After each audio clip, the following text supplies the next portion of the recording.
Ladies and gentlemen, boys and girls, and everyone in between, I am OverHugs, and I'd like to welcome you back to Building Bread. Thanks for choosing to join us on the adventure today. Today, we're going to be heading into the end to build ourselves a Wither Rose farm. This is a requirement for a Wither Skeleton farm, which I'd like to do in the next couple of episodes, because it would be nice to have some beacons. I have some plans for things that I'd like to do in the reasonably near future, and they definitely require some beacons. So, as we look upon the stupendous lighthouse that we built last episode, let's think about what's the first thing we need to do. And counterintuitively, let's go into the Nether. The reason we're going to the Nether is because we need gas tiers.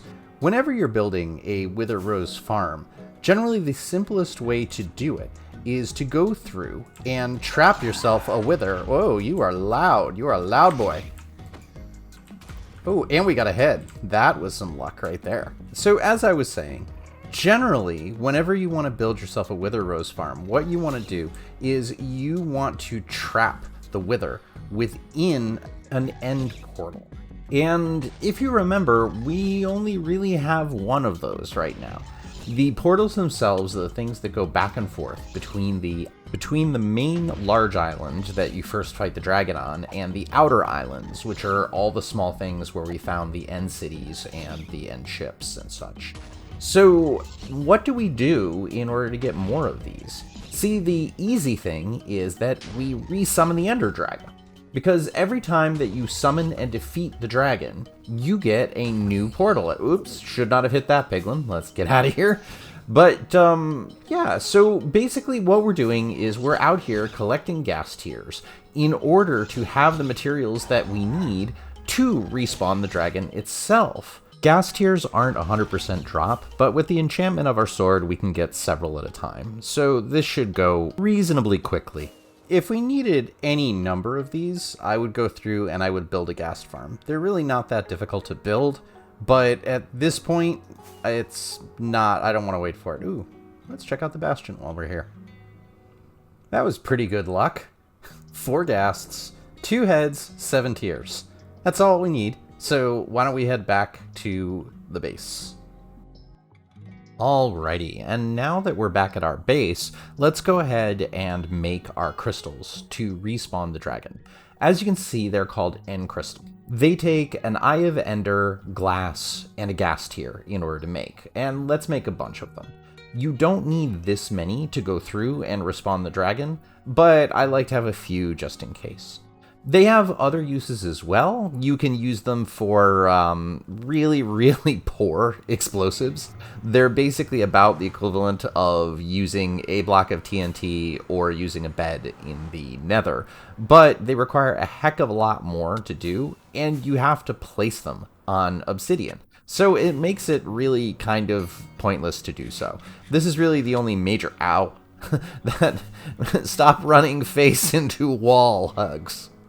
So it really doesn't make a lot of a point to go through and craft them for anything other than respawning the dragon, or just to look cool, because as you'll see in a minute, they definitely look pretty interesting. So let's go through here and make sure we've got everything we need, and check out our our Legacy of the Victory of the Dragon oh so many episodes ago, and hop through here into the end. Alright, and now we're in the end, and in order to go through and actually respawn the dragon, what we need to do is come over here towards the center to the actual platform here. If you remember, the first time that we went through and we spawned the dragon, we had to go through all these crystals that were at the top of these obsidian platforms and shoot them and figure out and shoot through the holes in the fences and do everything complicated, and no. We're not doing any of that again. We're going to cheese it.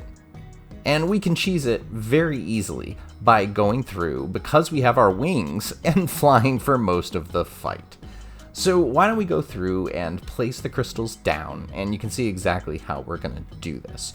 Whenever you're doing this, this requires you to place these crystals that have these cool looking runes and interlocking squares on all 4 sides of this portal itself. So we'll place 1 down here and move over to the other sides and place the additional 3 that we need. And once we do this, the ritual is going to happen where you're going to see those beams shooting up into the sky, and it's going to reignite each platform here. It will regenerate them if you have managed to knock them down, and it will also cause the crystals to reform at the top, which will all shoot and converge on that central point.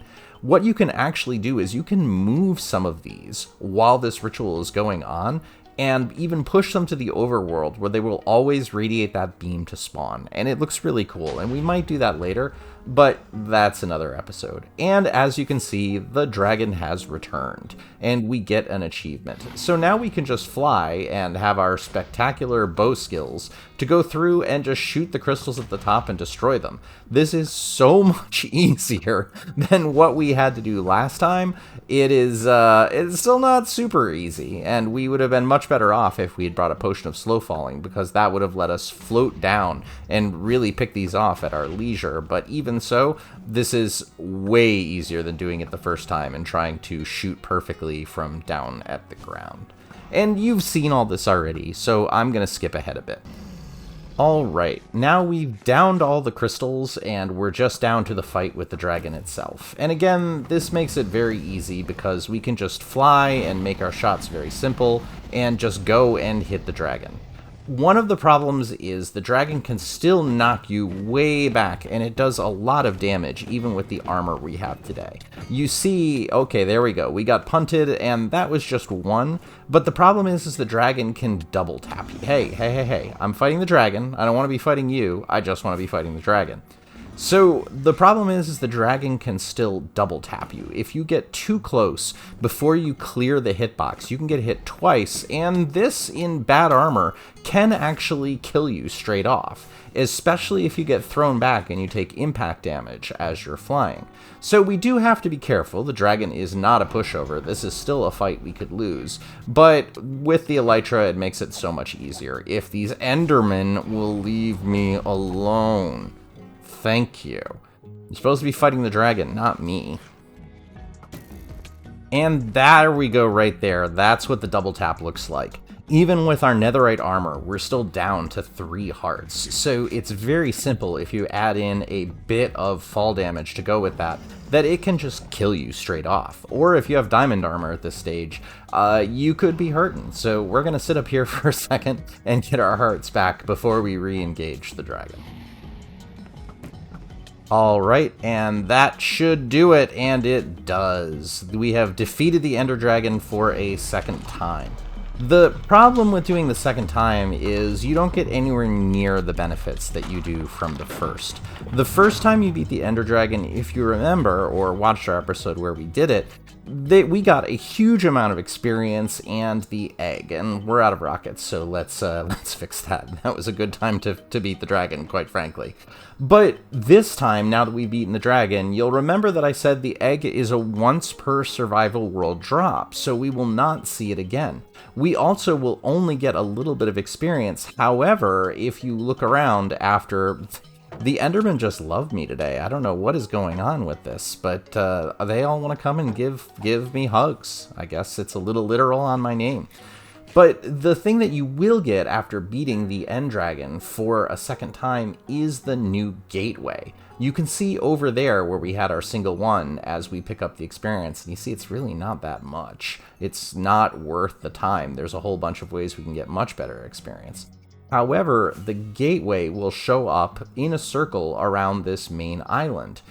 There's our original one that we had, and as you look over here, here's the new one. So this one also connects to the outer islands, but to a different point.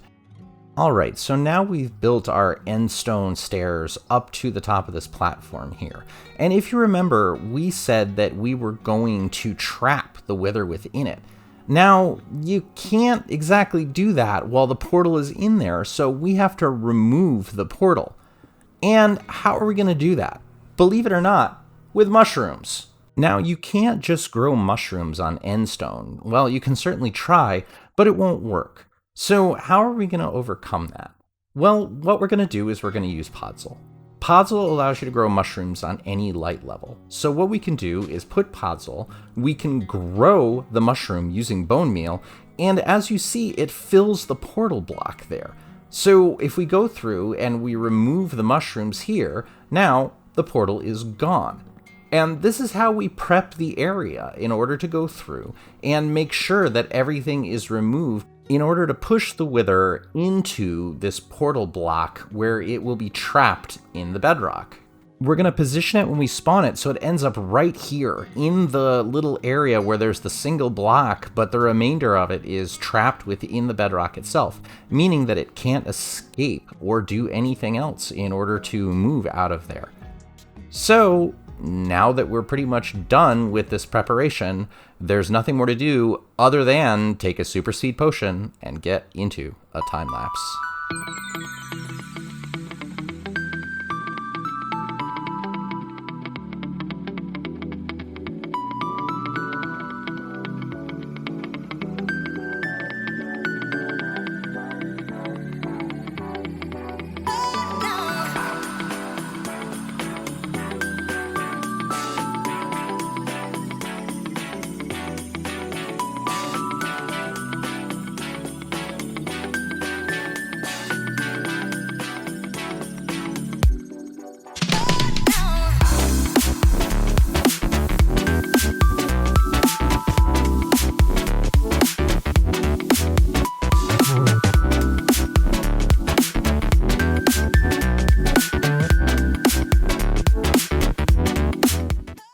Rawr! I'm the Wither! So this farm is actually a pretty simple one, and it's also pretty easy to explain. A lot of this you've definitely seen before, and we'll start by bouncing up and down in this water column. So this is a Razeworks farm that he's done a couple of different updates to, and I made two very small changes. First off, I was having some problem getting the chicken positioned, and Ray, when he goes through the build, he recommends like bumping it up against the edge and positioning it and putting it down on a torch. And with some experimentation, I realized if you just put a trapdoor back there, it accomplishes both those functions. It keeps the chicken in the correct place so that it can't be moved. When you spawn the Wither, the explosion will knock the chicken back, which this also stops, and it also makes that block spawn proof. So realistically, I think this is a better way of doing it, and I'm gonna have to talk to him, like at least see if I can get his attention to see him to add it to his tutorial, because it really seems to be just better off all around. I also changed the sorting system here because I actually did just want to get rid of the ender pearls. So this is a very similar thing to what you've seen us do before, which is an extremely simple clock on this hopper with an item filter just for the ender pearls. The only thing we should be getting out of this farm are ender pearls and wither roses, so this entire storage will be for wither roses in itself. The other thing that this farm does, and why we have the water here, is if for some reason the Wither manages to shoot a skull at the chicken, which the Wither needs a target. If there's no Enderman to be shooting at, the Wither will just start randomly firing at stuff. And if it does that with a blue skull, it will destroy the farm. It will go through and break these blocks, even including this obsidian. Like the Wither is one of the few things that can destroy obsidian in the game. So that's why the chicken is there, and that's just to give it a target. But what happens is there's two different things. One, if the chicken is at the correct angle, then what will happen is it will hit this piece of bedrock whenever it shoots. And bedrock is effectively unbreakable. As we covered before, the only way to do it is an exploit. The Wither cannot break bedrock. So the chicken gives it something to shoot at. It either goes in there, or this bubble column will raise the skull just in case it gets to be unpositioned, so that it fires off and misses the chicken. However, with this trapdoor positioned, I let it run in a creative world for a while without this water, and it never went and fired at the chicken directly. It always got caught in the bedrock. So I think this might make it so that this is irrelevant with the trapdoor fix, but I don't know. I'm going to have to test it further. The other part of the farm is up here, which is just a large spawning platform like we've seen before, and using the same trick we used with the Enderman farm of having an Endermite. So anywhere that Endermen spawn, they will see the Endermite, they will try to get to it, they will think this trapdoor is a solid block, and they will fall down. And that's really it. This is a very simple farm. There is one more gotcha in this farm, and that is how you spawn the Wither. If you don't do this in the proper method, it will not get stuck in the bedrock. And in order to do this, we're going to take no chances, and we're going to clear out this end stone. So I want to get rid of it so that there's nothing around here. And remember that the Wither does get summoned with an explosion. So we may lose some of these pieces, and frankly, that's why I put in the extra netherrack. This netherrack here isn't required. The obsidian should be okay, because the blast resistance should protect it from the Wither's explosion. I've tested it so I know it won't kill the chicken, but I'm not exactly sure what's going to happen to the netherrack here, and some of the water blocks may get destroyed. So we may have to figure out ways to fix it afterwards, but let's go through how you actually spawn in this farm. What you want to do, as before, to spawn the Wither is we need to have soul sand, and we need to place it like this. So it has a single piece there, one piece there, one piece across, and then another one right here. Basically, it's the tail of the Wither, but it is sitting over on that fence. And when we go through, we're going to add the Wither skulls, and it's going to immediately summon and be trapped in the bedrock. So why don't we go through the moment of truth and see if we can make this work. So a skull there, a skull there, a skull there, and get out of the way. So let's see. It looks like it's in the right spot. It looks trapped in the bedrock. And do we have any destruction? Yep. But it's all good. I think we are set. That looked like the right thing. Our chicken is still alive. The Wither is staring around looking for targets. I don't know why it's not focusing on the chicken. It seems to be focusing much more on the Enderman, which is okay because it looks like it's still stuck in the bedrock. That's great. So let's get up to our AFK location and get on the camera account. Alright, and now here we are on the camera account, and you can see this is working reasonably well. We don't have a huge amount of spawns, but quite frankly, we also don't need them. So we're getting some pack spawns, and the Endermen are definitely seeing the Endermite and trying to get at it, and they can't. And they're jumping in, falling down this hole, landing with the Wither, who then just one-shots them because they land with one heart to go. So this is working pretty much perfectly, and you can see that the explosion did indeed take out one of our pieces of obsidian, and it took out all of our netherrack, as well as some of our carpet. So we'll have to see if we can get down there and repair it in a way that does not attract the Wither's attention, but honestly, I might just not do that at all. And because of our trap door, it looks like the chicken is perfectly positioned, because you can see those skulls are continuously going and hitting the bedrock and self-destructing. But we've been running this for maybe about 5 minutes at most, and we've already got a stack and a half of Wither Roses. So as you can see, this farm produces fairly well. For having about an hour of AFK, we'll probably have more Wither Roses than we're going to need for our Wither Skeleton farm, and probably more than we'll need for black dye in the reasonably near future until we get to some of our projects that are going to use a lot of dark prismarine, because really that's what I use the majority of my black ink for. So yeah, this is pretty good. I'm happy with this. One change I am going to make is I'm either going to make it so that there's a water source that will wash these ender pearls off of the edge here so that we won't have all these entities causing lag for no good reason. Or I'll just cut through the island itself and do it that way. Honestly, it'll probably be water because that's so much easier, and I can just do that right off, even probably by diverting and just cutting a hole right here. And with that, I think we're going to call it an episode, looking at our farm and the wonderful, weird sky of the end. Once again, I wanted to thank you for choosing to spend your time in the adventure with me today. I'm OverHugs, and this has been Building Bread. As a reminder, I donate the profits I make off of this to local food banks, so if you've enjoyed or otherwise gotten something valuable out of this today, I'd really appreciate it if you could like, subscribe, or tell a friend. Together, we can help people that are in need. Please also come join us on Discord. The link is in the comments. I hope you have the most wonderful of days, and I'll see you soon.